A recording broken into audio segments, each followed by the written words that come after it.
السلام علیکم ویورز، ابھی ہم میڈیکل ٹرمینالوجی پارٹ 16 میں ایک دو ٹرمز کو ایکسپلین کریں گے. یہاں پر ایک لفظ ہے پیتھی. پیتھی بیسیکلی نکلا ہے پیتھوس سے، جس کا مطلب ہے ڈیزیز. مطلب کہ پیتھی سے مطلب کیا ہے؟ ڈیزیز. اوکے، جس طرح اس کی اگر میں مثالیں دوں گا، ہاں ڈیزیز کے علاوہ ڈیزیز یا سفرنگ، مطلب کوئی بھی بندہ کسی ایبنارملٹی میں مبتلا ہو تو پیتھی کا لفظ استعمال ہوگا. یہاں پر یہ پریفکس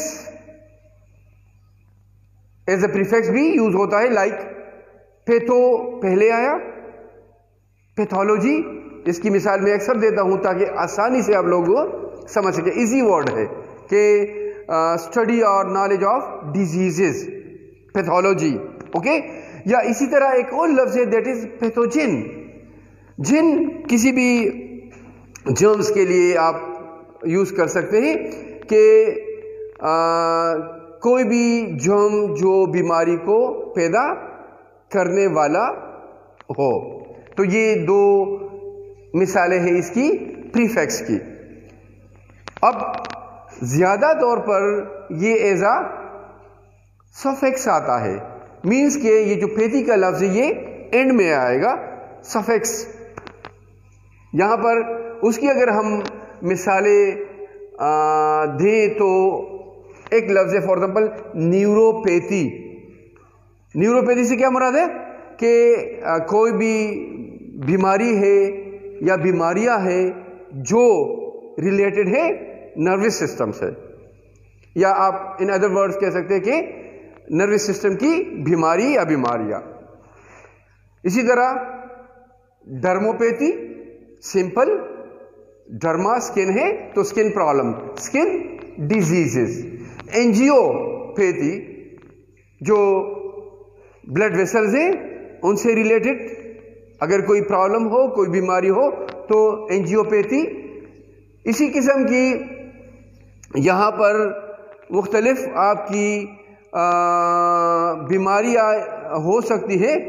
تو ایک لفظ یہاں پہ ایڈینو لفظ لکھا ہے. ایڈینوپیتھی مینس کہ جو ایڈینو ہے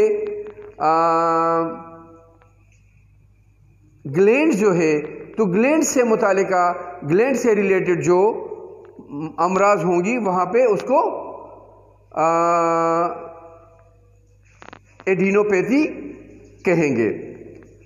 اسی طرح ڈرمو کا آئی تھنک 2 دفعہ لکھا ہے، تو وہی اسکن سے ریلیٹڈ پرابلمز ہوئی. ایک لفظ ہے سومیٹوپیتھی، تو کوئی بھی پرابلم ہو کسی بھی پارٹ آف دا باڈی میں تو وہ ڈیزیز ہو تو وہ سومیٹوپیتھی کا لفظ استعمال ہوگا. تو ویورز، پیتھی آئی تھنک کہ ایزی لفظ ہے، ڈیزیز کے لیے یوز ہوتا ہے، آپ کے ذہن میں بیٹھ گیا ہوگا. The second term is zero یا زیروسز، جو ہم ابھی ڈسکس کریں گے. تو زیرو خشک کے لیے، ڈرائی کے لیے یوز ہوتا ہے. زیرو سے کیا مراد ہوگا؟ XERO، زیرو مینز ڈرائی، خشک. اور زیروسز وہ حالت جس میں کوئی بھی چیز نارمل سے زیادہ خشک ہو، مینز کہ خشک ہونا یا خشکی، ڈرائینس جس کو کہہ سکتے ہیں. اب اگر ہم اس کو مختلف جگہوں پہ مختلف بیماریوں کے لیے استعمال کریں گے تاکہ آپ اس کو، اس زیرو کو، اس زیروسس کے لفظ کو زیادہ بہتر طریقے سے سمجھ سکے، تو ایک لفظ ہے وہی ڈرما آیا، اسکن ہے زیرو ڈرما، کہ